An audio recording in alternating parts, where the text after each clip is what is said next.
Qui sème peu récolte peu, mais qui veut s'assurer une bonne récolte doit répandre les grains sur une terre qui lui procure un rendement 100 fois supérieur. Car dans une terre sans valeur, la bonne graine se dessèche et meurt. Chrétien sème et jette la graine d'un roman. Il commence et il sème en si bonne terre qu'il ne peut manquer d'en retirer grand profit. Car il travaille pour le plus valeureux des hommes, qui soit dans l'Empire de Rome. C'est le comte Philippe de Flandre, qui vaut plus que ne valait Alexandre, celui dont on dit tant de bien.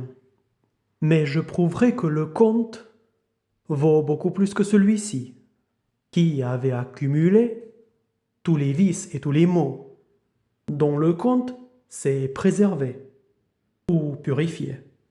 Le comte est tel qu'il n'écoute aucune vilaine plaisanterie, ni aucune parole méprisante.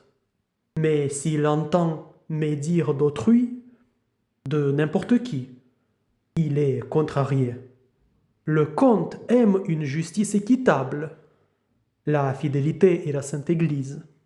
Il est toute bassesse, il est plus généreux qu'on ne le croit, car il donne sans hypocrisie et sans calcul, conformément à l'Évangile, qui dit que ta main gauche ignore le bien que fera ta main droite, mais que seul le sache celui qui le reçoit, ainsi que Dieu perçoit tous les secrets et connaît tout ce que dissimulent nos cœurs et nos entrailles.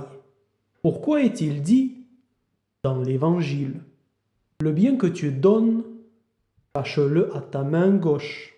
La main gauche, selon cette tradition, représente la vaine gloire, acquise par tromperie, par hypocrisie.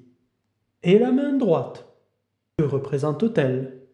Charité, qui ne se vante pas de ses bonnes œuvres, mais les cache, si bien que nul ne les connaît, sauf celui qui a pour nom Dieu et charité.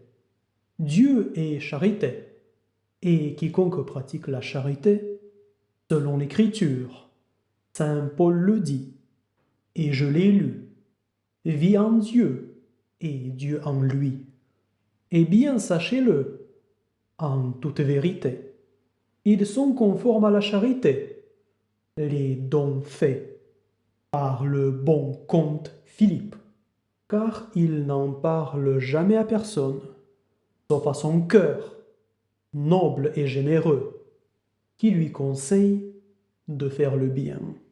N'est-il pas vrai qu'il vaut plus qu'Alexandre, lequel ne s'est jamais soucié ni de charité, ni d'aucun bien? Si, n'en doutez pas, Chrétien n'aura donc pas perdu sa peine, lui qui met toute son application et consacre ses efforts à rimer, sur ordre du comte, le meilleur conte qui soit conté dans une cour royale. C'est le conte du Graal, dont le comte Philippe lui a confié le livre. Vous allez entendre comme il s'en acquitte. C'était la saison où les arbres fleurissent, où les forêts se couvrent de feuilles, les prés reverdissent, quand les oiseaux, en leur langage, doucement chantent au matin, et que toute créature s'enflamme de joie. Le fils de la veuve, qui avait pour domaine la gaste forêt, solitaire, se leva et mit sans peine la selle sur son cheval, prit 3 javelots, et, ainsi équipé, sortit du manoir de sa mère, projetant d'aller voir les laboureurs, à qui elle faisait passer la herse sur ses semis d'avoine. 12 bœufs et 6 herses étaient au travail. Il pénètre donc dans la forêt, et aussitôt il éprouve, au fond du cœur, un sentiment de joie pour la douceur, tant et pour le chant des oiseaux qu'il entend se réjouir. À cause de tout cela, il se sentait heureux. Pour profiter de la douceur et de la sérénité du moment, il ôta son morse au cheval et le laissa aller paître parmi l'herbe fraîche et verdoyante. Et lui qui savait si bien servir du javelot, avançait en lançant ceux qu'il avait apportés autour de lui, tantôt en arrière, tantôt en avant, tantôt vers le bas, tantôt vers le haut, quand il entendit du fond de la forêt venir 5 chevaliers qui avaient revêtu leur armure et s'étaient équipés de toutes leurs armes.